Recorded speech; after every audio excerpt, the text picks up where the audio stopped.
Chicos, buenas noches. ¿Me escuchan? Buenas noches, doctora. Buenas, vamos a empezar con la práctica de hoy. Recuperación, que es hora y media, y nos dan los 10 minutos de tolerancia. 6, es el 6 del 6 del 2022. A ver, quedamos creo que algunas preguntas que tenían que volver a reformularlas para esta práctica de hoy. No, doctora, nos dijo que siguiéramos con la guía número 2. Ah, ya, entonces empecemos con la guía número 2. Creo que avanzamos algo de la guía 2.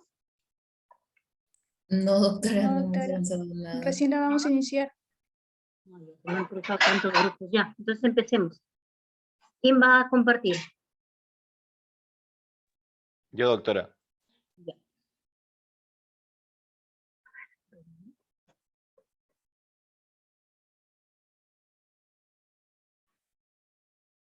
Tenemos clase el martes, ¿verdad? Confírmame, por favor, ¿sí? ¿Mañana? No, doctora, No, es el doctora. jueves. Pues, La clase práctica es el jueves, pero no sé si la teoría la va a dar usted. ¿la teoría de mañana qué es?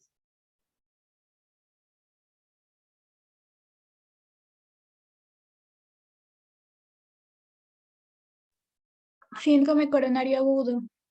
Ya, mañana me toca con ustedes. Mañana la teoría la doy yo y el jueves la práctica conmigo. ¿Ya? A ver. Ya está, Bruno. Puedes pasar.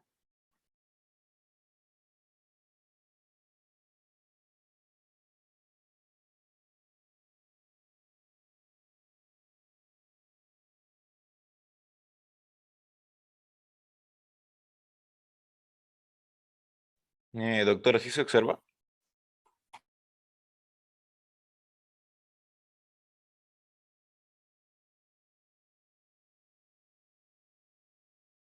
Sí, se Doctora, observa. ¿sí observa? Sí, sí se ve, sí se ve. Sí, sí, Bruno, sí se ve.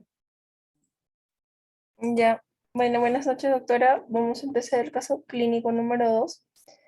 Los integrantes: Ángeles Reyes, María Claudia; Asensio Romero, María Consuelo; Bravo Mendoza, Jefferson Juliano; Caján Bardales, Michelle; Carrasco Rafael, Eli Yadira; Garrión Díaz Jimena; Castillo Mendoza, Ana; Castro Cuña Joansi; Córdoba Tay Lisbeth; Cubas Leiva Carlos; Dávila Padilla Bruno; Dávila Raquel Melicet; Delgado Díaz Noelia y Díaz Flores Axel. Siguiente, por favor.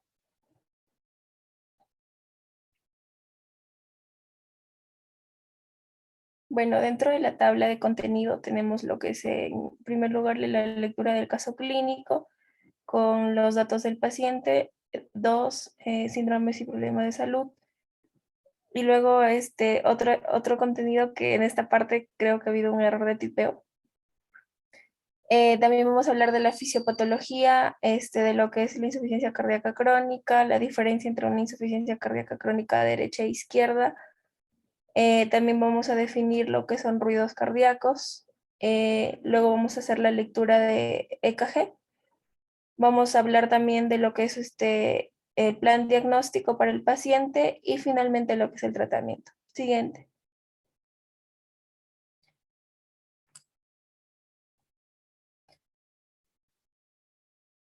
Ya, en este caso nos dice una paciente mujer de 75 años de edad con hipertensión arterial en tratamiento, diabetes mellitus de 20 años de evolución, hemodiálisis por insuficiencia renal crónica terminal 3 veces a la semana desde hace 4 años, antecedentes: hipertensión arterial de 10 años de evolución, diabetes mellitus de 20 años de evolución en tratamiento actualmente con insulina desde hace 2 años. Antecedentes familiares: hipertensión arterial y diabetes mellitus tipo 2. Medicación actual: nifedipino, 30 miligramos vía oral cada 8 horas, alfa-metildopa, 250 miligramos vía oral cada 8 horas, atenolol, 50 miligramos vía oral cada 24 horas, tensión arterial parcialmente controlada. En la última diálisis se registró 190 sobre 110 milímetros de mercurio, hemoglobina glicosilada de 8, tiempo de enfermedad 2 años, forma de inicio insidioso y curso progresivo. Siguiente.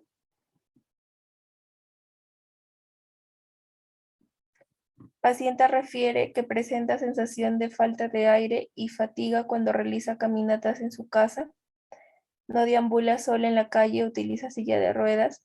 Refiere que cuando está en diálisis presenta sensación de desvanecimiento y palidez que se ha incrementado desde hace 6 meses, pero que siempre está con la tensión arterial alta, por lo cual es referida para evaluación médica. Ampliación de la anamnesis. Refiere que hace aproximadamente 3 años presentó una sensación de falta de aire brusca que la levantó mientras dormía, presentó vómitos, pero no acudió a un centro hospitalario y pasó días después. Esta sintomatología le duró aproximadamente 10 días. Siguiente. Al examen físico, paciente palidez terrosa, disneica en silla de ruedas, tensión arterial 190/100 milímetros de mercurio, frecuencia cardíaca 50 latidos por minuto, frecuencia respiratoria 30 respiraciones por minuto, saturación de oxígeno 94%, ingurgitación yugular positivo, reflujo hepatoyugular positivo con fístula auriculoventricular, peso 50 kilos, talla 1.51 metros. Aparato respiratorio, murmullo vesicular disminuido en ambas bases pulmonares, respiración ruda difusa, no se auscultan sibilantes, crepitantes bilaterales en base de ambos campos pulmonares, aparato cardiovascular, ruido cardíaco rítmico, buen tono, soplo sistólico, foco aórtico 2 de grado 2/6, no aumenta con las maniobras de Valsalva, se ausculta ruido cardíaco 4,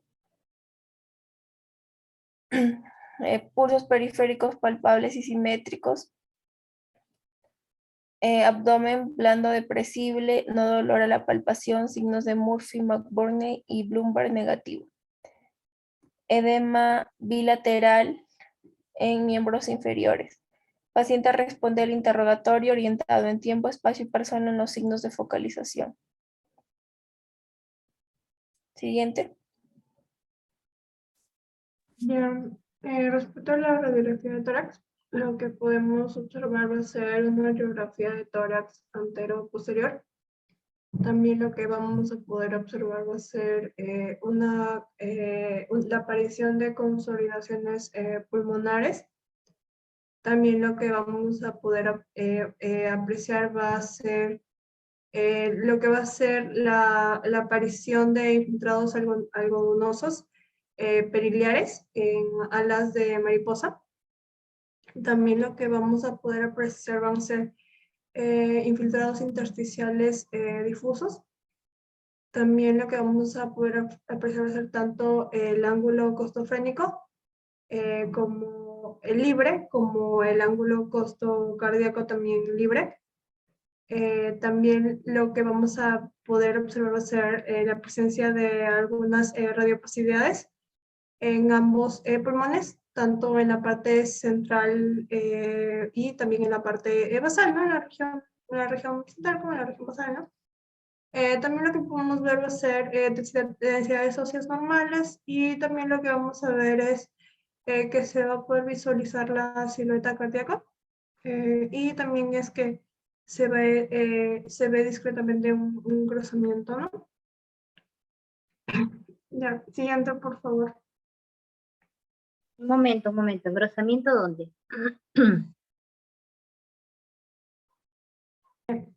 Doctora, Regresa a tu dispositiva.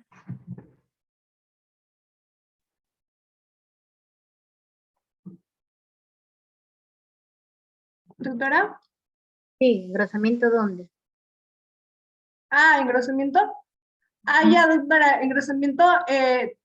Yo justo había visto que se veía engrosamiento en la silueta cardíaca. Justo estaba revisando mis apuntes de imagenología y por lo que estaba viendo era de que en la cineta cardíaca, o sea, en el tamaño se veía un poco aumentado. Por eso era lo que me refería. ¿Le has sacado el índice cardiotorácico? Ah, no, no lo he sacado así, pero, o sea, comparándolo con mis apuntes de imagenología. Tienes que sacar el índice cardiotorácico para decir que hay cardiomegalia. Aparentemente no hay, pero tienes que sacar. Para la próxima clase, haces un diagrama de cómo se saca el índice cardiotorácico en una placa anteroposterior. ¿Cuáles son los indicadores? ¿Dónde tienes que tomarlo? Los diámetros cardíacos derecho, izquierdo y el diámetro ¿Me torácico. puede repetir, doctora, para apuntarlo bien? El índice cardiotorácico, con diagramas para que le puedas explicar a tus compañeros cómo se saca y cuánto es el valor normal y desde cuándo hablamos de cardiomegalia. A ver, deja de compartir un momento, por favor, para yo compartir la placa. A ver, me puedo buscar. Es el número 2, ¿no? Caso 2, ¿no? Sí, doctora. Ya.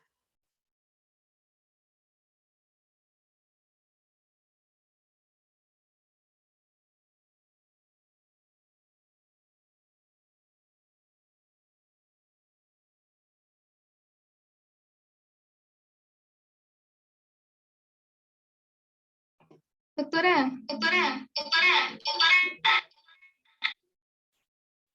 ¿me escucha ahora? ¿Aló? Sí, te escucho. ¿Qué pasó? Doctora, usted se refiere, bueno, no le entendí muy bien la pregunta, ¿usted se refiere al índice cardiotorácico que se saca con el diámetro en este caso de la radiografía? Sí, claro. Yo más o menos me acuerdo, doctora, se tenía que trazar 4 líneas eran, ¿no? Una línea que iba por la línea media, ¿no? Más o menos. Y si era el valor a mayor a 0.5 se hablaba de cardiomegalia. Sí, Y más de si era 0,5. menor, se hablaba normal.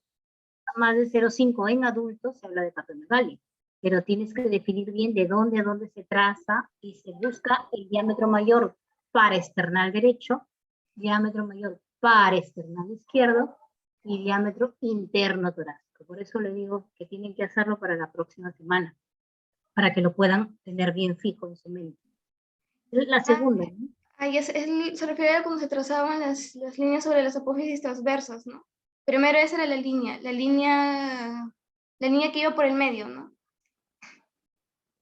No, Era, no, se traza el diámetro mayor para external derecho a nivel de las aurículas y para external izquierdo a nivel del ventrículo. Y a nivel torácico interno desde el diámetro, desde la región interna de la pared anterior, de la pared derecha hasta el diámetro externo de la pared izquierda. Ya la próxima semana ustedes lo explican bien. Un momento, ¿eh? ya, doctora, ya.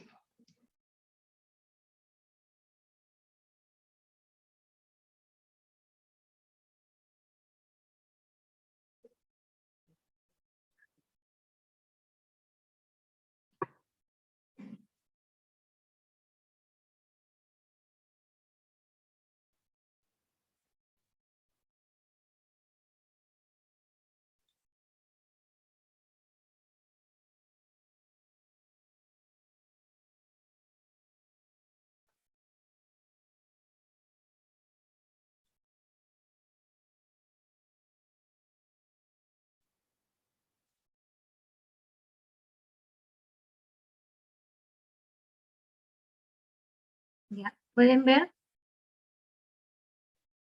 Sí, doctora.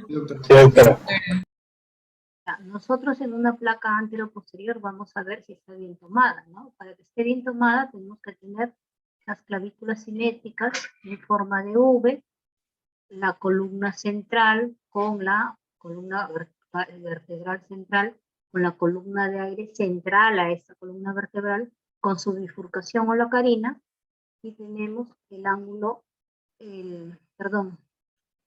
la ramificación al lóbulo superior derecho, medio e inferior.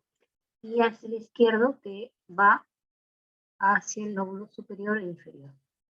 Tenemos los omóplatos fuera de los campos pulmonares y vemos aquí obviamente que vamos a tener el hemidiafragma derecho ligeramente más arriba que el izquierdo, aunque aquí parecen iguales, pero normalmente se desea ligeramente más arriba, y vamos a tener a la cúpula gástrica, ¿no?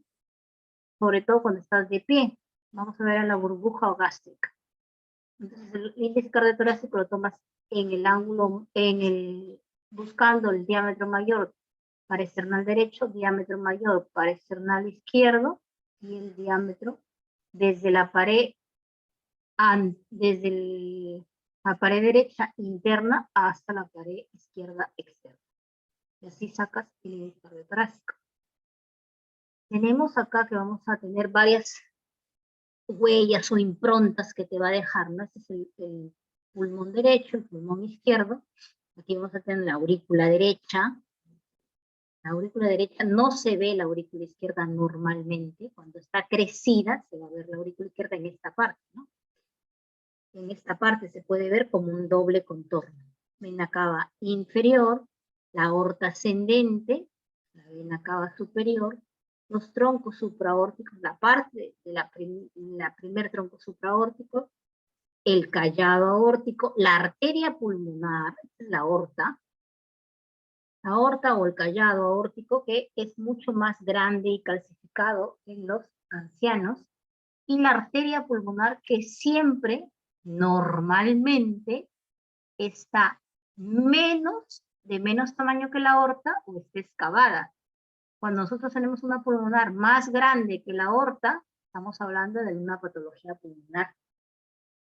Que puede ser un aneurisma de la arteria pulmonar o una hipertensión arterial primaria pulmonar. Y esta silueta que tenemos así, que vemos este segundo arco izquierdo, este gran arco izquierdo, que cae sobre el hemidiafragma izquierdo, nos está dando la forma del ventrículo izquierdo.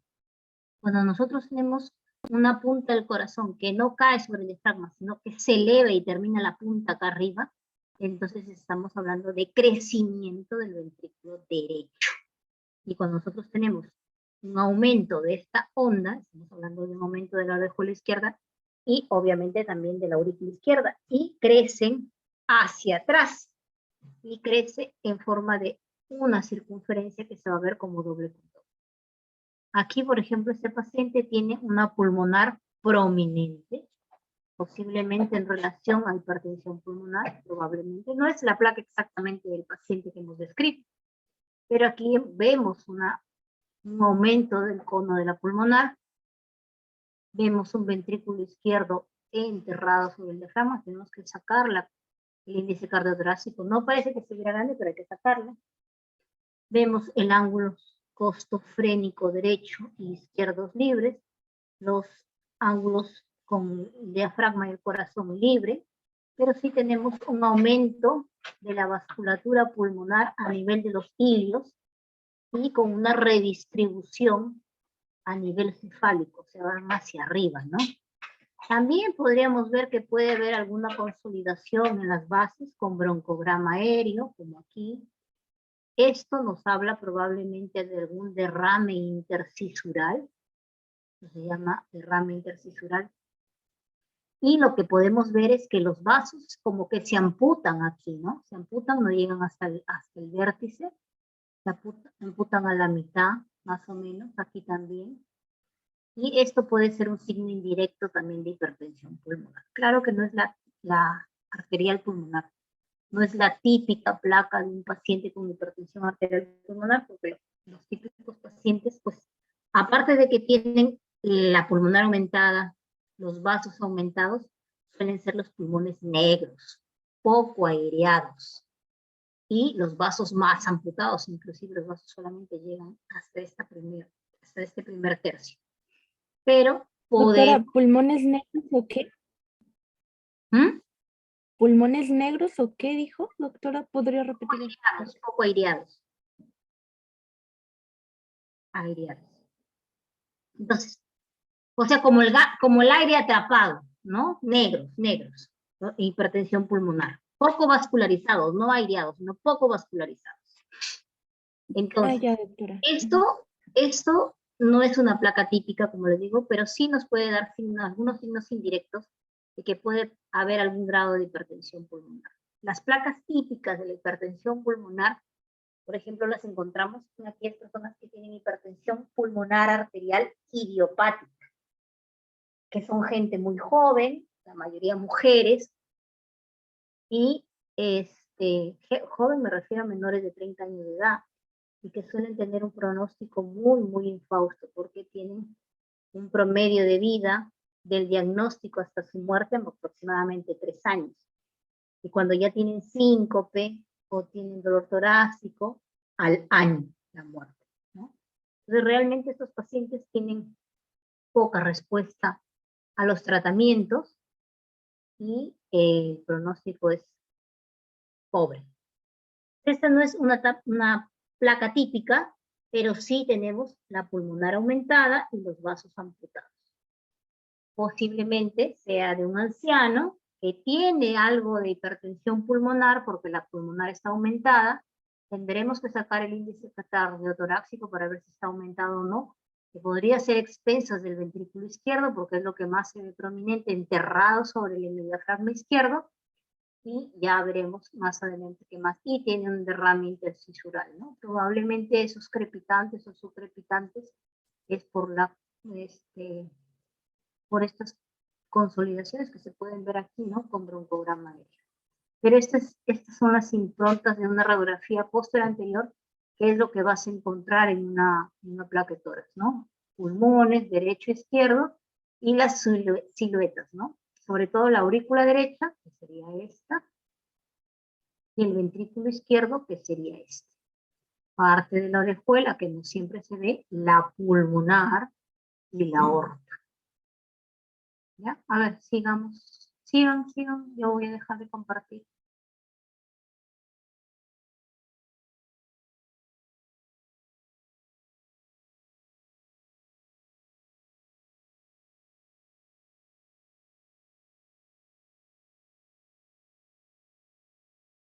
Bueno, ahora vamos a ver los datos del paciente. Siguiente, por favor.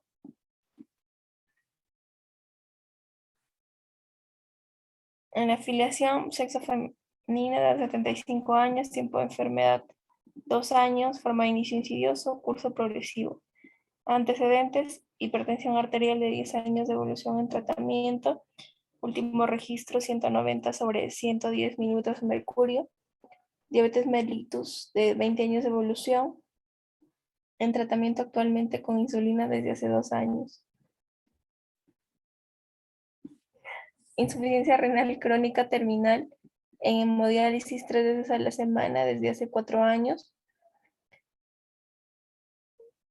Hemoglobina glicosilada 8, medicación actual, nifedipino 30 miligramos vía oral cada 8 horas, alfametildopado 250 miligramos vía oral cada 8 horas, atenolol 50 miligramos vía oral cada 24 horas y antecedentes familiares de hipertensión y diabetes mellitus tipo 2. Siguiente.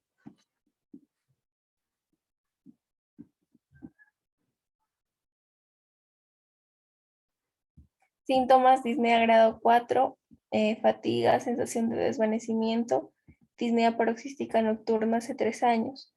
Signos: palidez terrosa, presión arterial 190/100 milímetros de mercurio, frecuencia respiratoria 30 respiraciones por minuto, frecuencia cardíaca 50 latidos por minuto, FiO2 0.21, saturación de oxígeno 94%, ingurgitación yugular positivo, reflujo hepatoyugular positivo, murmullo vesicular disminuido en ambas bases pulmonares, crepitantes bilaterales en bases de ambos campos pulmonares, soplo en foco órtico grado 2/6, se oculta ruido cardíaco 4 y edema bilateral en miembros inferiores. Siguiente. Bueno, en lo que es este síndrome, no, disculpe. Ya, siguiente, por favor.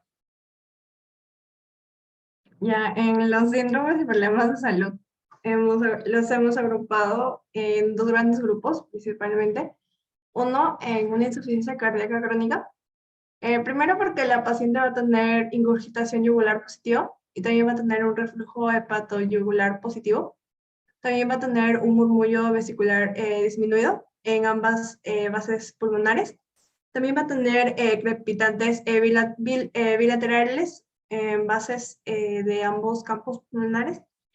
También va a tener soplo en foco aórtico de grado 2/6. También vamos a ver que se va a auscultar el cuarto ruido. También va a tener un edema bilateral en el miembro inferior. También va a tener disnea grado 4. También va a tener una disnea paroxística nocturna desde hace 3 años, ¿no? También se refiere. Y también va a tener una taquipnea, ¿no? Y también le hemos agrupado otro que es, va a tener una enfermedad renal crónica, porque vamos a ver de que en la historia clínica va a referir la paciente de que la paciente va a tener, eso sí, menciona que va a tener diabetes, pero también menciona que como tratamiento de la diabetes va a recibir diálisis, ¿no? Pero la diálisis es un tratamiento que normalmente se los dan en los pacientes en los cuales su función renal no se va a dar, ¿no? Completamente. Entonces, va a tener una insuficiencia renal, ¿no? Por eso lo hemos agrupado como enfermedad renal crónica. Vamos a ver que va a recibir hemodiálisis 3 veces a la semana desde hace 4 años. Y también la palidez terrosa es propiamente de la enfermedad renal crónica, ¿no? También, como problema de salud, hemos agrupado los antecedentes de hipertensión arterial y los antecedentes de diabetes mellitus tipo 2, ¿no? Siguiente, por favor.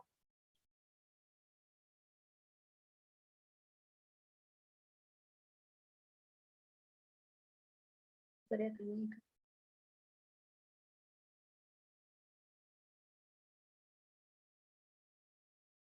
No, de la historia clínica.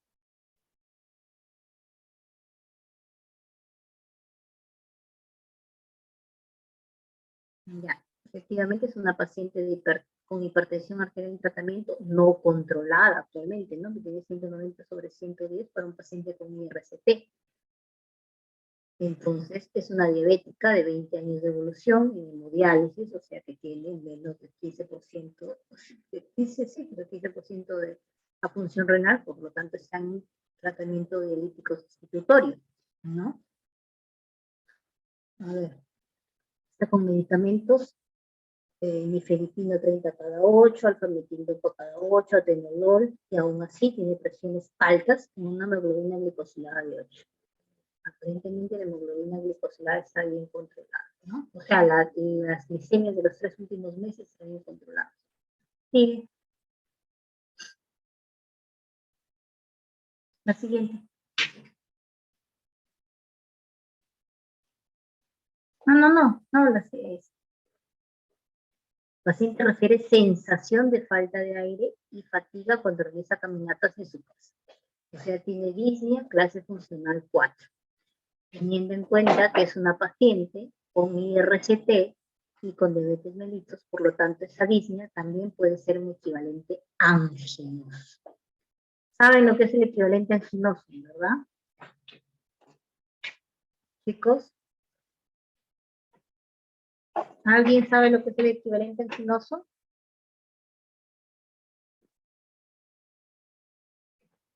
¿Me escuchan? Doctora, ¿puede repetir? Se lo escuchó un poquito entrecortado. ¿Saben lo que es equivalente anginoso? ¿Alguien sabe lo que es equivalente anginoso?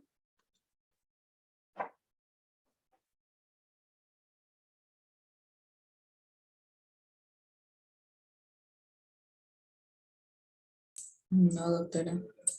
Ya. Para la próxima semana buscan lo que es equivalente anginoso y en qué paciente se presenta.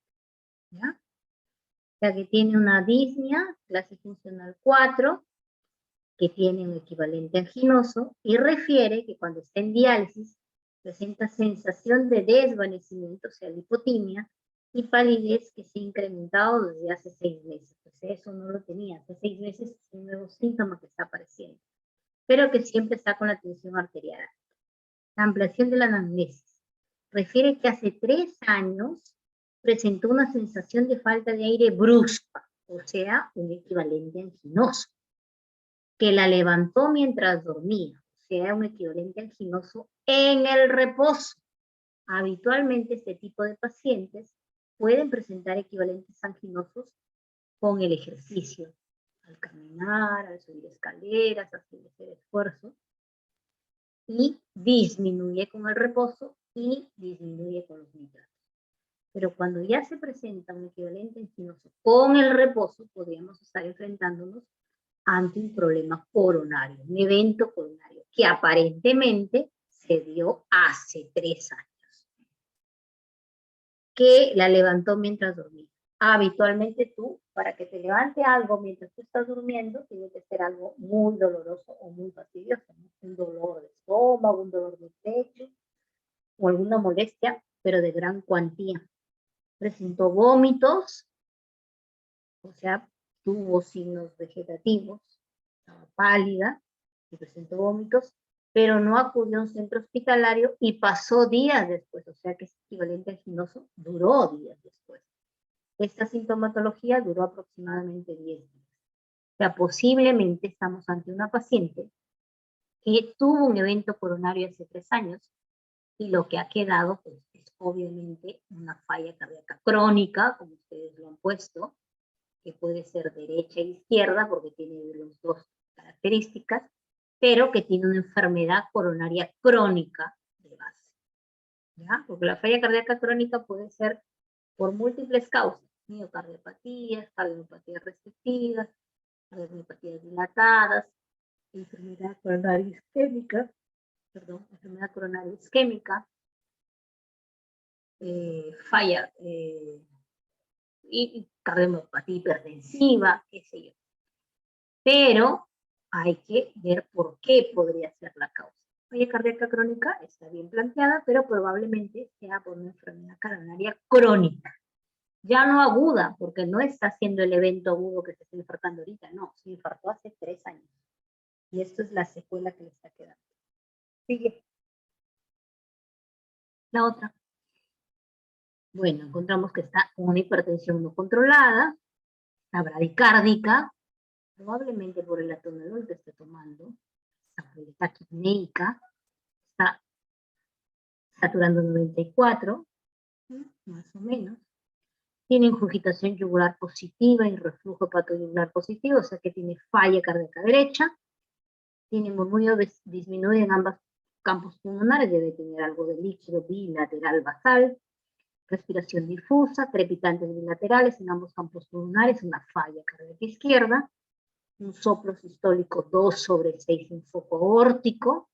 Probablemente estas pacientes que tienen insuficiencia renal crónica terminal suelen tener hiperparatiroidismo secundario.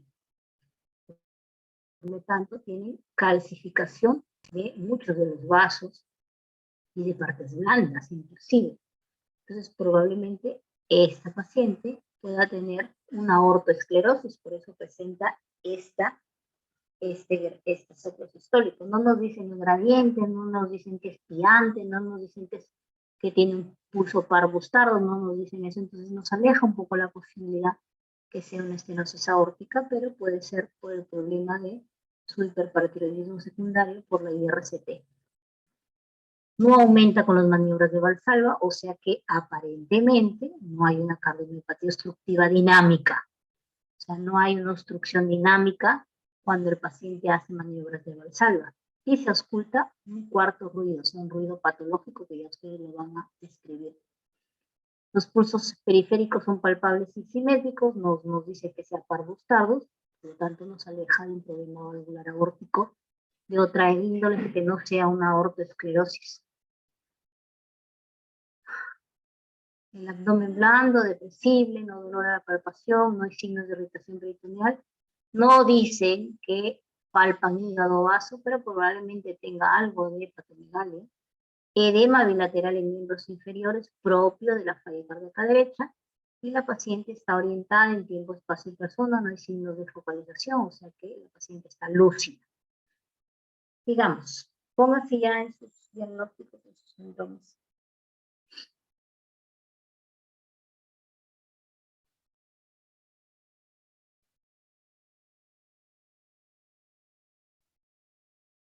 Pasa los síndromes.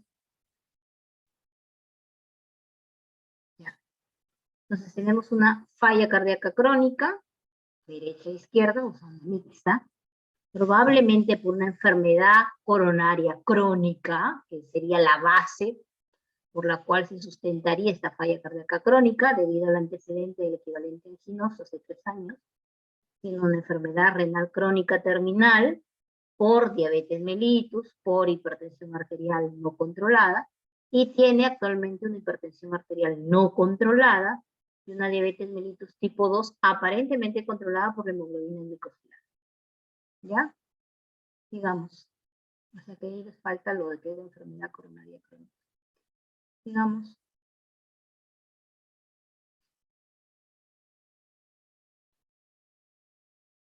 A ver. Bueno, doctora, ahora hablaremos de lo que es la falla cardíaca crónica. Siguiente.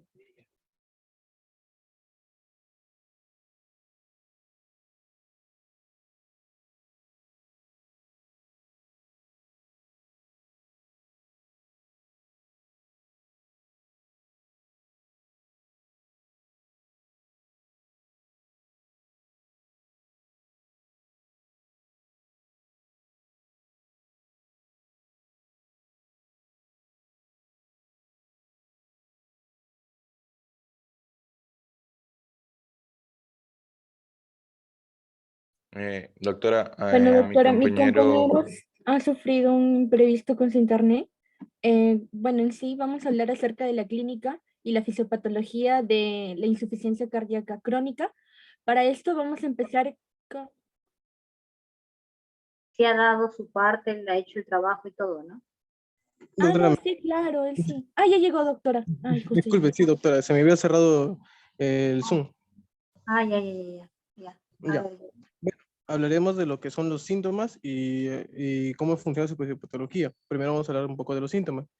En este caso, algo característico de la insuficiencia cardíaca es la disnea, que es algo que se presenta en el 90% de los casos, según dice la bibliografía. ¿Qué se ve esta disnea? Bueno, como sabemos, el paciente tiene un corazón ya dañado debido a una anoxia. Entonces, esto nos permite, este, esto nos, esto genera que el corazón no pueda cumplir todos los requerimientos funcionales del organismo y va a generar una disnea. Bueno, los síntomas frecuentes son disnea, mareos y fatigas en reposo. ¿Y esta disnea de qué grado es? Bueno, cuando es una insuficiencia cardíaca crónica, generalmente presentan síntomas de clase funcional 3, o sea, síntomas a esfuerzos mínimos, o clase 4, que es el reposo, según la New York Heart Association, ¿no? Otro síntoma característico es la intolerancia al ejercicio. ¿Por qué? Bueno, como sabemos, el paciente, el corazón, al ser dañado por esta anoxia, no va a poder requerir los funcionamientos normales. Y como habíamos dicho, la disnea va a generar, es una disnea 3 a esfuerzo, entonces el paciente no va a poder tolerar ningún ejercicio, ninguna, ninguna, ningún ejercicio de moderado de buena intensidad, ¿no? Otro síntoma característico es el edema, que el edema se encuentra debido a que hay que saber diferenciar entre un edema cardíaco y un edema nefrótico, ¿no? En este caso, el edema cardíaco es un edema ascendente, que es blando porque de Hagodek, también es bilateral, y algo característico de la insuficiencia cardíaca es de que el paciente se encuentra con un edema, que es que en las mañanas no tiene edema, pero se acuesta con edema. ¿Por qué? Porque en la madrugada es donde se reaccionan los edemas. Y algo de diferencia entre el nefrótico es de que el paciente se despierta con edema más que es un edema parafebral, porque tiene más afinidad al tejido laxo. Siguiendo con los síntomas, tenemos lo que es la pérdida de peso involuntario. Bueno, a veces se conduce a una caquexia, que es una complicación común de la insuficiencia cardíaca crónica y se caracteriza por el desgaste corporal, incluida pérdida de tejido magro, es decir, tejido músculo y la grasa, y a menudo se acompaña con anorexia, una pérdida de apetito, ¿no? Después también tenemos un síntoma característico que es la sobrecarga del volumen refractario, que los pacientes con insuficiencia cardíaca avanzada a menudo presentan sobrecarga del volumen refractario a pesar de las dosis crecientes de los diuréticos. Y la sobrecarga del volumen puede manifestarse como una congestión pulmonar. Bien, para esto también vamos a hablar acerca de la hipotensión y signos de perfusión inadecuada, y esto se debe a que a una disminución del gasto cardíaco va a haber una disminución también de la eyección, ¿no? Del volumen de eyección. Para esto, en el examen físico, los pacientes con gasto cardíaco bajo o con insuficiencia cardíaca van a tener lo que es un pulso muy bajo a nivel de extremidades, y también, por ejemplo, se puede observar la piel fría, ¿no? En este tipo de miembros. También vemos, por ejemplo, una hipotensión y los cambios en el estado mental debido a que, como se sabe, la perfusión va a estar disminuida, ¿no? Entonces, a nivel cerebral también esta perfusión va a disminuir. Entonces, estos cambios en el estado mental también se ven reflejados en el paciente. Entonces, también vemos de que no solamente puede incluir este pulso bajo, extremidades frías con hipotensión, sino que también, por ejemplo, vamos a ver de que el paciente puede cursar con una disfunción cardíaca debido a que el paciente pues tiene una disminución de la fracción de eyección e incluso puede llegar a signos de disfunción orgánica. También hablamos acerca de la hepatopatía congestiva o la ingurgitación, junto a la ingurgitación yugular, y esto es prácticamente explicado por la fisiopatología, en donde un corazón deficiente, sobre todo el ventrículo izquierdo, es aquel que con el tiempo va a conllevar a un daño a nivel también de ventrículo derecho, ¿no? Y como sabemos, tanto la vena cava superior como inferior van a drenar en ella, ¿no? Entonces, al haber esta fuerza, disminución, ¿no? De la capacidad para eyectar la sangre, no solamente va a congestionar los pulmones, sino que también a nivel del el sistema venoso, ¿no?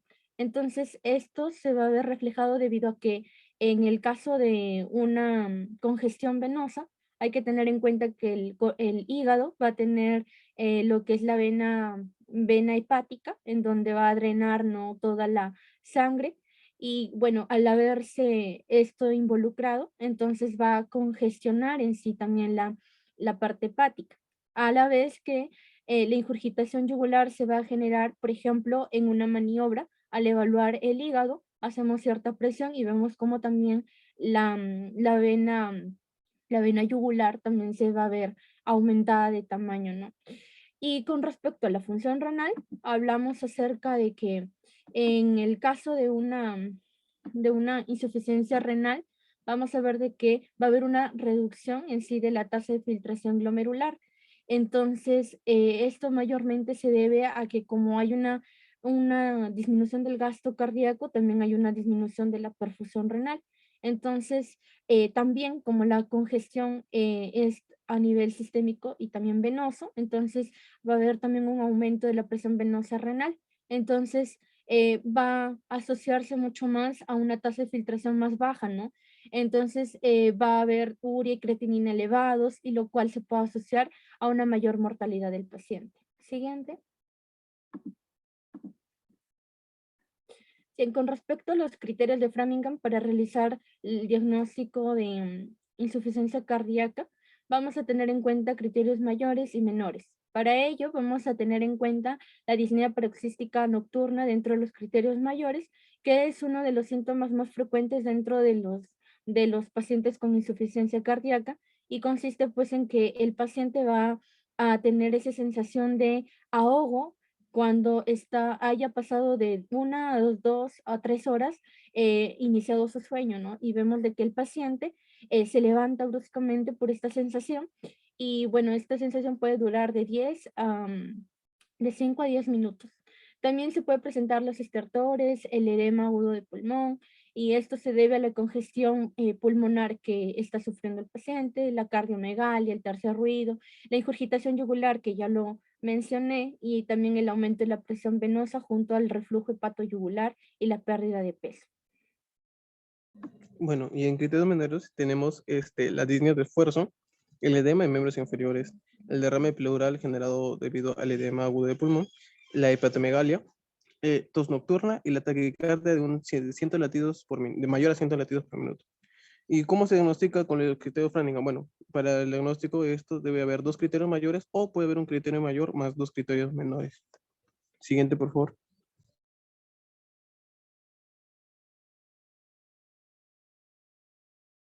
Eso es cuando tú le das diuréticos al paciente y pierde rápidamente peso.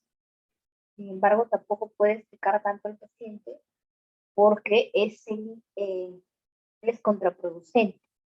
Y la taquicardia, habitualmente un paciente que tiene una falla cardíaca crónica, tiene una fracción, estamos hablando de falla cardíaca crónica por fracción de eyección disminuida, o sea, una falla cardíaca sistólica, o sea, de contractibilidad.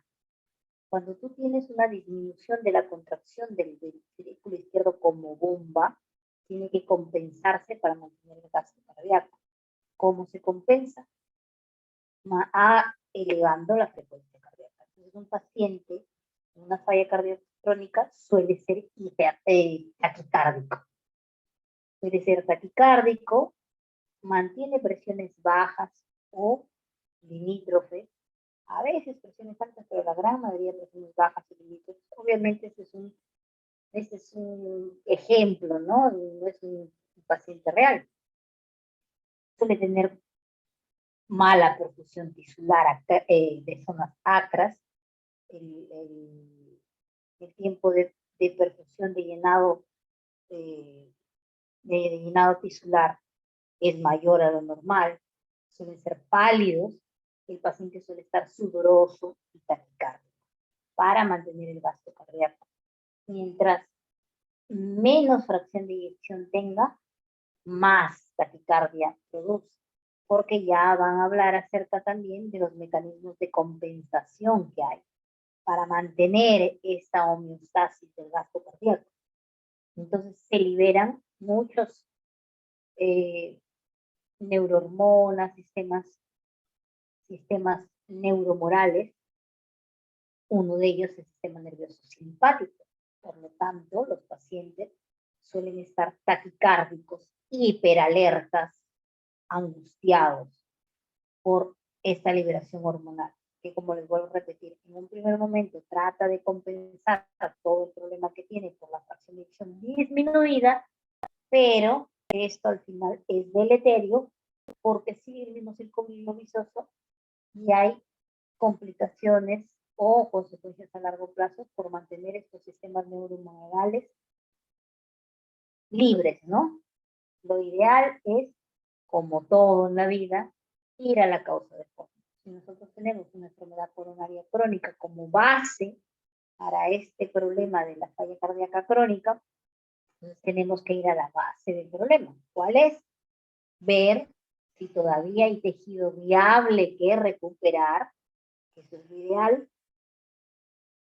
revascularizar, sea por cirugía, sea por angioplastia, y recuperar ese tejido viable y por lo tanto recuperar un poco la fracción de eyección y la masa ventricular izquierda. En el caso de que ya no haya tejido viable y todo el tejido esté necrótico y muerto, ya las probabilidades son pocas, ¿no? De que pueda recuperarse, pero hay algunas maniobras o algunas terapias que pueden mejorar un poco la calidad de vida del paciente, pero lo ideal siempre es recuperar tejido viable. Sigamos.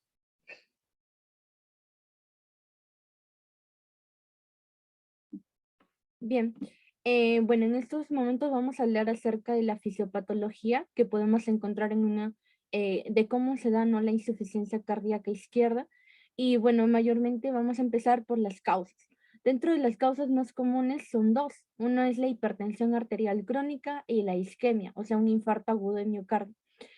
Y después vamos a encontrarnos con la miocardiopatía dilatada, la estenosis aórtica y la pericarditis, que todas estas causas van a generar una disminución de la capacidad del corazón de bombear la sangre, o sea, una disminución del gasto cardíaco. Entonces, esta disminución de la capacidad del corazón va a generar va a alterar en sí la función del ventrículo izquierdo, es por donde se va a iniciar, ¿no? Y después, esta alteración del ventrículo izquierdo para poder bombear la sangre va a generar una insuficiencia cardíaca izquierda. Ahora hay que tener en cuenta de que primero se va a generar en este caso, va como una respuesta compensatoria, ¿no? A esta disminución del gasto cardíaco, va a generarse una hipertrofia. Por eso es que el corazón tiende a latir mucho más, ¿no? O se contrae con más frecuencia, ¿no? Por eso es que en este caso va a aumentar también la frecuencia cardíaca, mencionándolo como taquicardia, ¿no? Y también vamos a ver de que en el caso de que aumenten, ¿no?, las contracciones, la contracción cardíaca aumenta, por tanto va a disminuir en sí la perfusión coronaria. ¿Por qué? Porque a mayor contracción, menor oxigenación para para el corazón, ¿no? Según la fisiología. Entonces, esta insuficiencia cardíaca izquierda va a generar en sí una disminución del gasto cardíaco. Esta disminución del gasto cardíaco se va a ver reflejado también en una disminución de la tasa de filtración glomerular. Ahora, no solamente se va a ver en estas dos, ¿no?, sino que también va a generar una congestión de las venas pulmonares, debido a que si no hay una eyección adecuada, la sangre se va a quedar dentro de la cavidad ventricular izquierda. Entonces, como respuesta se va a dar lo que es el volumen va como a retroceder, ¿no? En este caso va a ir por la aurícula izquierda, va a retroceder a través de las arterias pulmonares, llegando a los pulmones, y por tanto también va a generar la congestión pulmonar. Con respecto a la filtración glomerular, vamos a ver de que se encuentra la respuesta la respuesta de los varoreceptores. En este caso la va a generar esta respuesta la disminución del flujo sanguíneo, y entonces esta va a responder de tres maneras, ¿no? O tres mecanismos principalmente son aquellos que van a compensar principalmente al principio, ¿no? Primero es la activación del sistema nervioso simpático, en este caso por la liberación de adrenalina, el cual va a actuar, ¿no?, en los receptores beta-adrenérgicos, y por tanto va a aumentar la frecuencia cardíaca y con ello la contractibilidad, ¿no? Porque permite que el calcio sea más permeable también. También va a generar la liberación de ADH, en este caso para la retención de agua a nivel de los túbulos colectores, y también va a activar el sistema renina-angiotensina-aldosterona, el cual va a generar la retención de agua y sodio. Y bueno, como lo mencioné, son los mecanismos, tres mecanismos principales que logran o tratan de compensar inicialmente la insuficiencia, ¿no? Y bueno, no hay la insuficiencia, sino la disminución del gasto cardíaco. Y bueno, con el tiempo, esta compensación va a ir disminuyendo, y por tanto también se van a iniciar los síntomas, ¿no? Bueno, con respecto a la congestión de las venas pulmonares, pues como ya mencioné, se congestionan las arterias pulmonares, va a generar un edema agudo de pulmón, y con ello va a conllevar a la aparición, ¿no?, de la disnea, que es la sensación de falta de aire, ya sea en los distintos grados, la ortopnea, que es una sensación de ahogo durante el sueño, el cual hace que el paciente se despierte, y la disnea paroxística nocturna, perdón, la ortopnea es aquella que el paciente no tiende a ahogarse estando en decúbito supino, y la disnea paroxística nocturna es cuando el paciente ya se despierta y con esa sensación de ahogo. Y también va a evidenciarse lo que son los crépitos, ¿no?, que es como el burbujeo al momento de la auscultación.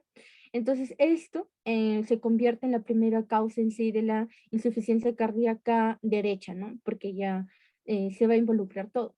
Y bueno, también otras causas con respecto a la insuficiencia cardíaca derecha, tenemos a la enfermedad pulmonar crónica, como conocido como el cor pulmonar, la comunicación interventricular e interauricular, y también va a ocasionar el cor pulmonar, la congestión venosa sistémica, y bueno, nos conlleva una serie de síntomas como la ingurgitación yugular, la ingurgitación, También la hepatosplenomegalia, la CITI, la cirrosis hepática, el edema de miembros inferiores, y también con ello, y con el tiempo también te puede conllevar a una insuficiencia ventricular. Siguiente. Bueno, bueno, aquí tenemos otro cuadro de cómo también se explica la fisiopatología, como lo explicó mi compañera Yadira.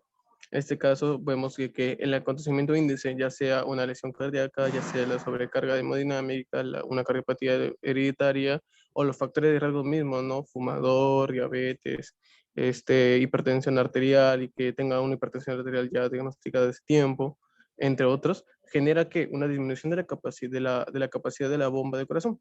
Y esta disminución de la capacidad de bomba del corazón, ¿qué va a generar? Bueno, genera que no pueda bombear bien y entonces disminuye el gasto cardíaco, dando así mecanismos compensatorios. ¿Para qué? Para poder compensar esta disminución del gasto cardíaco, porque sabemos que el gasto cardíaco va a generar una disminución de la presión arterial debido a la fórmula de presión arterial es igual al gasto cardíaco por la resistencia vascular periférica. Entonces, en estos casos, el mecanismo compensatorio es primero hay una fase inicial, en la cual es donde hay una activación del sistema nervioso simpático adrenérgico, dando que una inhibición concomitante del sistema nervioso parasimpático. ¿Para qué? Para que con esta inactivación aumente la variabilidad del ritmo cardíaco y aumente un poco más la resistencia vascular periférica. Ya, y también este sistema adrenérgico también da un aumento de las contracciones circulantes de la noradrenalina, concentraciones circulantes de la noradrenalina, que la cual va a actuar en dos receptores, en los beta 1 y en los alfa 1. En los beta 1 va a generar un aumento de la frecuencia cardíaca y un aumento de la fuerza de contracción miocárdica, para que aumentar así la necesidad energética del miocardio, y así, bueno, esto va a generar un aumento de la necesidad energética del miocardio, y a veces, y esto, bueno, como he dicho mi compañera, a veces estos mecanismos compensatorios a la larga, en lo que es la insuficiencia cardíaca crónica, van a generar un daño, ¿no? Van a descompensar, porque va a generar un remoldeamiento cardíaco. Este remoldeamiento cardíaco va a generar que el ventrículo izquierdo sea más agrandado y ahí el daño persista. Entonces, también este aumento de frecuencia cardíaca, aumento de la contracción miocárdica, va a generar un aumento de gasto cardíaco como compensación para lo que le haga la noxa, ¿no? Y los receptores alfa-adrenérgicos van a ir a lo que es la vasoconstricción periférica, porque como no hay buen movimiento de sangre, va a haber que va a querer el organismo dar circulación a los órganos más importantes, corazón, pulmón, cerebro, riñones, entre ellos. Entonces va a haber una vasoconstricción periférica para que la sangre circulante vaya a estos órganos, ¿no? Y esto, bueno, se conserva la capacidad funcional del paciente o solo se reduce muy poco y dando una mala acción a largo plazo. ¿Por qué? Porque esto va a hacer que el cuerpo se maladapte a lo que es esta vasoconstricción. Bueno, también tenemos la activación de la neurohormona sostenida, la activación neurohormonal sostenida, que va a generar, como le he dicho, el remoldeamiento también del ventrículo izquierdo. También esto viene a ser apoyado por las enfermedades concomitantes o factores genéticos o factores hemodinámicos. Y la fase secundaria que tenemos, bueno, tenemos la activación del sistema renina-angiotensina-aldosterona. ¿Por qué esto se da? ¿Por qué? Porque se genera una hiperfunción renal, ¿no? Digamos que no hay buen movimiento, siente el riñón de que no hay buena circulación en él, entonces va a generar una activación del sistema renina-angiotensina-aldosterona. Esta también va a haber una disminución del sodio filtrado y un aumento del estímulo simpático del riñón. Esto va a generar ¿qué? Aumento de liberación de renina. Esto va a llegar a lo que es el aparato, esto por el aparato yuxtamedular. Tenemos también una angiotensinógeno circulante, bueno, la liberación de renina va a generar angiotensinógeno circulante, y esta angiotensinógeno circulante va a dar lo que es la angiotensina 1, y por la enzima conversión de angiotensina va a generar angiotensina 2.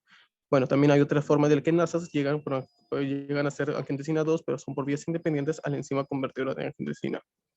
Ya, y esta angiotensina 2 que va a generar, bueno, va a generar vasoconstricción, restricción de sodio en los segmentos proximales de la nefrona y estímulos del centro de la y la liberación de la catecolaminas, ¿no? También va a generar una estimulación, estimula la liberación de aldosterona, que favorece la recepción de sodio en los segmentos distales de la nefrona. Y a una activación sostenida, ya digamos, una activación, como digamos, esto está para compensar, ¿no? Pero ya a nivel crónico, una activación sostenida genera hipertrofia, fibrosis miocardio y vasos sanguíneos, disminuyendo ¿qué? La distensibilidad vascular y aumentando la rigidez ventricular. Siguiente. Bien, entonces ahora vamos a hablar acerca de la falla cardíaca, tanto izquierda como derecha. Una más, por favor. Bien, entonces tenemos que saber que para que se dé una falla cardíaca izquierda, primero tiene que aparecer una noxa, que puede ser cualquier situación que genere daño al corazón. Entonces, en esto se van a producir 3 situaciones específicamente. Puede producirse una insuficiencia cardíaca por disfunción ventricular sistólica, una insuficiencia cardíaca con función ventricular preservada o una insuficiencia cardíaca con función ventricular reducida en rango intermedio. Entonces, en la insuficiencia cardíaca por disfunción ventricular sistólica, lo que va a generar es que va a haber un déficit de la contractibilidad del miocardio. Y esto se va a dar porque va a haber una afección directa en el músculo cardíaco. Entonces, esto puede suceder en algunas patologías como miocardiopatías dilatadas, que el paciente haya atravesado con algún infarto de miocardio y se produzca secundario a este, o también que el paciente, por ejemplo, tenga hipertensión arterial por varios años, entonces puede ser consecuencia también de esto. Con respecto a la insuficiencia cardíaca con función ventricular preservada, en este caso hay una alteración básicamente de lo que es la distensibilidad y también la relajación ventricular. Entonces, esto lo que va a producir es que haya una dificultad del llenado ventricular. Entonces, básicamente, como va a haber rigidez en la pared del ventrículo, produce que haya un aumento de la presión intraventricular y con esto también que haya un acortamiento de lo que es la fase de llenado rápido. Bien, esta segunda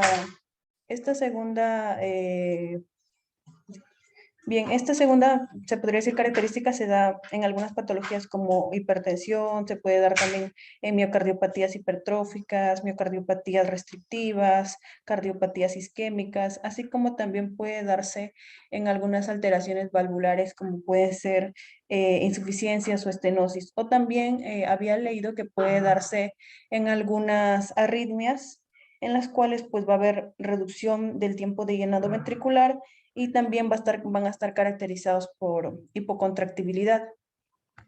Bien, en la tercera, que es insuficiencia cardíaca con función ventricular reducida en rango intermedio, se caracteriza básicamente porque en esta los pacientes van a tener disfunción ventricular ligera.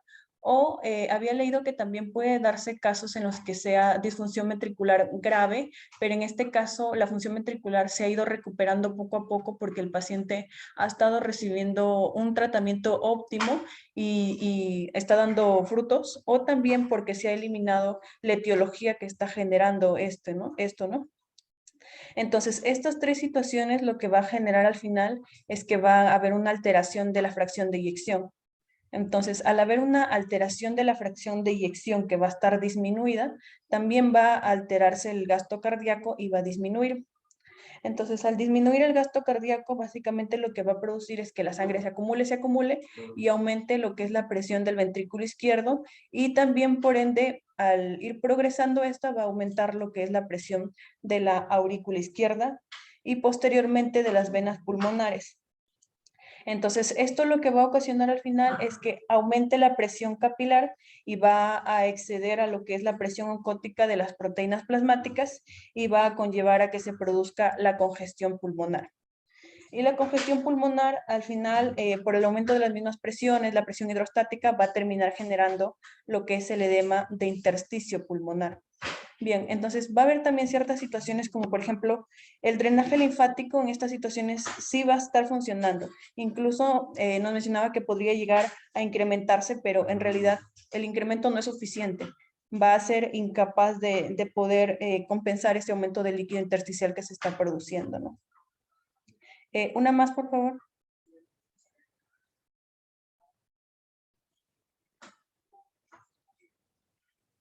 La presencia de falla cardíaca con función ventricular conservada es lo que también antiguamente se llamaba, o algunos textos también lo dicen, como falla cardíaca diastólica.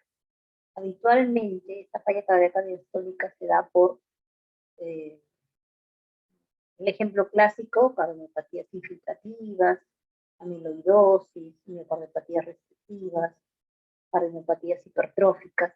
Sin embargo, también hay fallas cardíacas que en un inicio son sistólicas, isquemia, infartos, valvulares, pero que en las últimas etapas también te van a dar una falla cardíaca diastólica. Y ya no tendré, pero para un ejemplo estricto en que la función del ventrículo izquierdo no va a estar disminuida, sino inclusive va a estar aumentada o normal, es que tenemos estos ejemplos prototipos, ¿no? De la falla cardíaca con función ventricular preservada. Te digo, las infiltrativas, las miocardiopatías restrictivas, amiloidosis, infiltrativas puede ser por mucopolisacaridosis en los niños, o también infiltrativas por parásitos, por ejemplo, en gente de África del Sur, perdón, Sudáfrica. Entonces en ellos van a tener una fracción de eyección normal o aumentada, pero la falla es fundamentalmente diastólica o de relajación.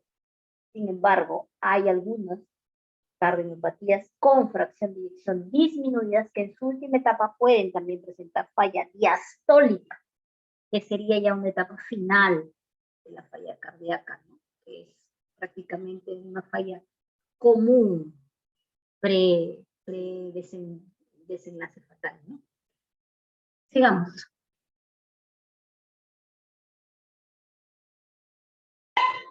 Bien, entonces al haber el edema en el intersticio pulmonar va a afectar también a lo que son las fibras de colágeno que se van a encontrar en este intersticio y por ende también se va a ver afectada lo que es la distensibilidad. Entonces, al verse afectada la distensibilidad también disminuye, por decir, la compliancia pulmonar y se va a ver afectada tanto la movilidad como la expansión, como también la amplexación pulmonar y por ende el paciente va a tener una dificultad para respirar.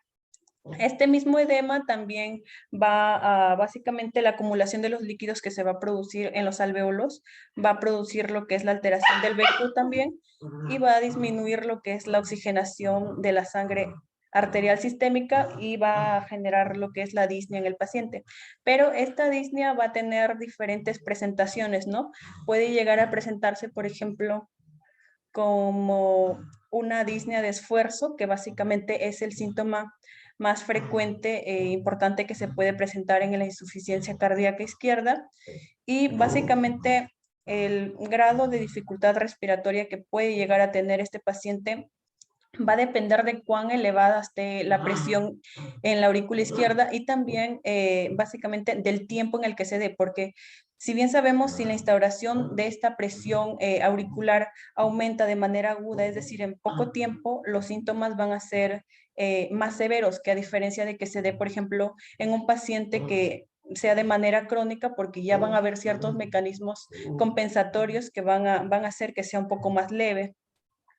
También puede producirse lo que es ortopnea. Entonces, en esta básicamente lo que va a producir es que el paciente cuando está en decúbito, cuando está acostado, va a hacer que de manera fisiológica aumente el retorno venoso. Entonces, el corazón izquierdo, como ya está insuficiente básicamente, va a ser incapaz de bombear. Entonces, lo que va a producir es que va a aumentar la presión de la aurícula izquierda y por ende también se va a producir lo que es la disnea.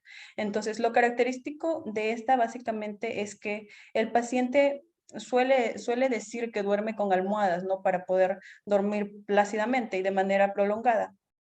Y en algunos casos que ya son un poco más graves, incluso los pacientes llegan a mencionar que duermen sentados. Este dato es de importancia en la historia clínica porque generalmente se menciona, ¿no? Y es importante para que se pueda llegar al diagnóstico. Otra de las disneas que también se mencionaba es la disnea paroxística, en la cual básicamente es de característica que aparece en las noches y suele despertar al paciente, ¿no? Porque el paciente va a despertar con la sensación de que le falta el aire. Y esta disnea tiene la característica también que suele durar pocos minutos debido a que el paciente pues no la puede soportar, ¿no? E inmediatamente se levanta de lo que está acostado durmiendo y toma la posición erecta o se pone de pie en una posición que sea cómoda para él. Y por último tenemos también a lo que es al edema agudo de pulmón, que nos mencionaba que básicamente es la forma que es la forma más grave de disnea paroxística y que en esta ya el paciente presenta dificultad respiratoria extrema, incluso puede llegar a presentar hipoxia tisular. Y se mencionaba que en los pacientes que presentaban este cuadro podría ser muy característico o muy probable que puedan llegar a la muerte, ¿no? Siguiente, por favor.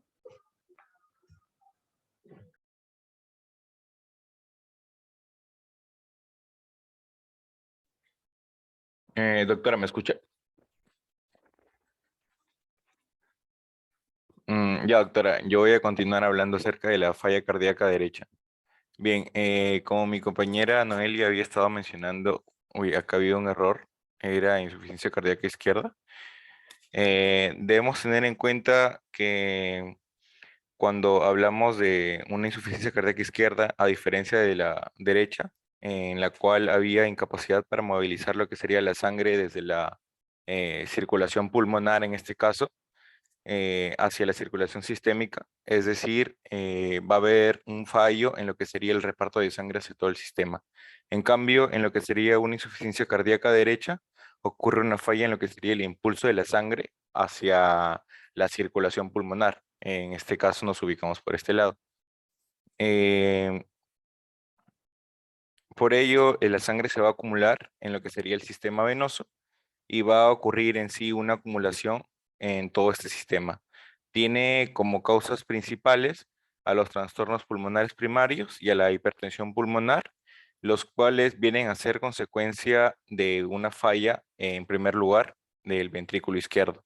Debemos tener en cuenta que cuando ocurre una falla en este ventrículo izquierdo, también se va a ver afectado el ventrículo derecho, por ello, al haber una falla en ambos ventrículos, también estaríamos hablando acerca de una insuficiencia cardíaca mixta que lo he colocado en esta parte. Luego, en este caso, esta paciente, he colocado esta imagen para hablar acerca de algunos signos y síntomas. En este caso, debemos tener en cuenta que cuando va a ser secundario una hipertensión arterial pulmonar, se va a denominar col pulmonar.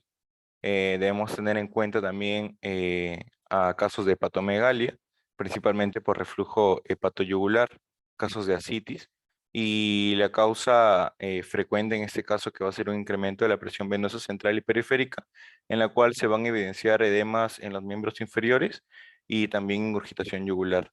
Tener en cuenta también lo que sería la fatiga. Y por otro lado tenemos la etiología y mecanismos de la falla cardíaca derecha. En este caso se mencionan principalmente 7 mecanismos: una sobrecarga de presión, una sobrecarga de volumen, isquemia e infarto, proceso miocárdico intrínseco, una limitación del flujo de entrada, malformación congénita compleja y finalmente una enfermedad pericárdica. Con respecto a lo que sería el mecanismo de sobrecarga de presión, debemos tener en cuenta que la etiología principal va a ser una insuficiencia cardíaca izquierda, que es la causa más frecuente, como ya lo había mencionado. Luego una embolia pulmonar aguda y también lo que sería una hipertensión pulmonar. Tener en cuenta que con respecto a la sobrecarga de volumen vamos a tener, las principales van a ser la insuficiencia tricuspidia, en este caso insuficiencia pulmonar, y también lo que sería una comunicación interauricular. Con respecto a isquemia e infarto, la etiología específica sería una isquemia o infarto de miocardio del ventrículo derecho. El proceso miocárdico intrínseco, una miocardiopatía, un proceso infiltrativo y una displasia ventricular derecha arritmógena.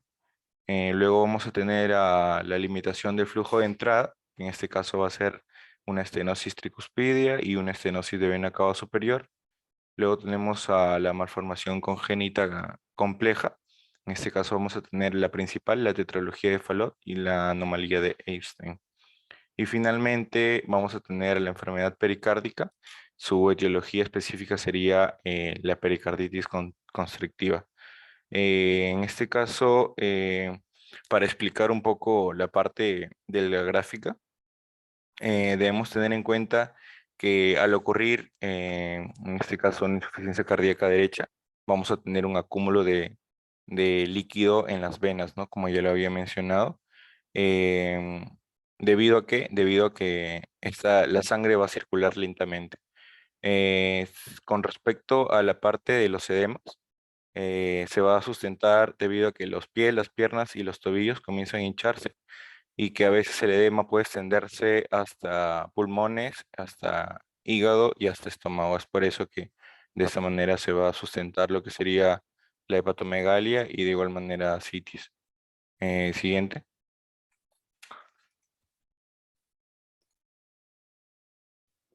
Bueno,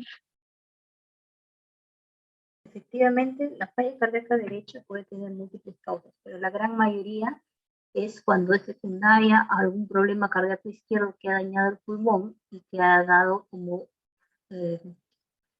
resultado que retrogradamente se alteren las cavidades derechas, fundamentalmente el ventrículo derecho, y haya ectasis venosa a nivel sistémico, ¿no? Refrigeración yugular, reflujo yugular, ascitis y demás de miembros inferiores. Habitualmente, lo que nosotros es lo más común es que tenga una falla izquierda, retrogradamente vaya al pulmón, esta noxa siga por muchos años, hay hipertensión pulmonar secundaria, algún problema izquierdo, sea valvular, sea isquémico, y que retrogradamente se tricuspidice o se vaya hacia el lado derecho. Los pacientes suelen tener mejoría de la disnea paroxística nocturna, disnea de fuerza, ortopnea, y ellos piensan que están mejor, pero pasa de un síntoma a otro, ¿no? Pasa de no tener disnea a tener edemas, ascitis, hepatosplenomegalia y obviamente una evolución más avanzada de la enfermedad, dependiendo de la causa que tenga, ¿no? Hay otras causas también que parten del lado derecho, como puede ser una pericarditis, derrame pericárdico o cardiopatías fundamentalmente del lado derecho, ¿no? Una anomalía de Epstein, por ejemplo, un falot o una atresia tricuspidia, pero esos ya se ven en edades mucho más tempranas de la vida. Mayormente los adultos vamos a ver patologías izquierdas valvulares, aórtico-mitral, o patologías isquémicas agudas o crónicas que se perpetúan en el tiempo y que van a dar toda esta flujo retrógrado hacia el lado derecho, y vamos a tener en un primer momento clínica de falla cardíaca izquierda, posteriormente vamos a tener mixto izquierda y derecha, y en etapas mucho más tardías, sobre todo derecho, con hipertensión pulmonar, claro. Bueno, chicos, vamos a dejar hasta ahí. Mañana tenemos clase. Mañana toca síndrome coronario agudo, ¿verdad? sí, doctora. Sí, doctora. Ya, entonces yo les voy a dar la clase. Tenemos el jueves, continuamos con esta guía y continuamos con por lo menos 2 siguientes, porque vamos a tener hasta las 10 de la noche, ¿no? ¿Hasta las 10 o hasta las 7? Hasta las 10, doctora. Hasta las 10. Entonces, por lo menos terminamos este y 2 más, que vayan preparándolas. Mañana empezamos. ¿A qué horas terminan ustedes mañana ustedes y los demás grupos, sus prácticas? ¿A las 7? A las 7. A las 7, doctora. Ya, entonces les voy a dejar. A las 7:30 vamos a empezar para que coman algo. A las 7:30 empezamos la clase de síndrome coronario agudo, avisen a sus compañeros, ¿ya? Para que puedan también Sí, comer algo, ¿ya? Ok, doctora. Mañana empezamos 7:30, clase de síndrome coronario agudo, y el jueves terminamos esta guía y hacemos las 2 que siguen. ¿Bien? Nos vemos, muchachos. Está bien, doctora. Luego. Hasta luego, Hasta doctora. luego, doctora. Muchas gracias. Hasta luego.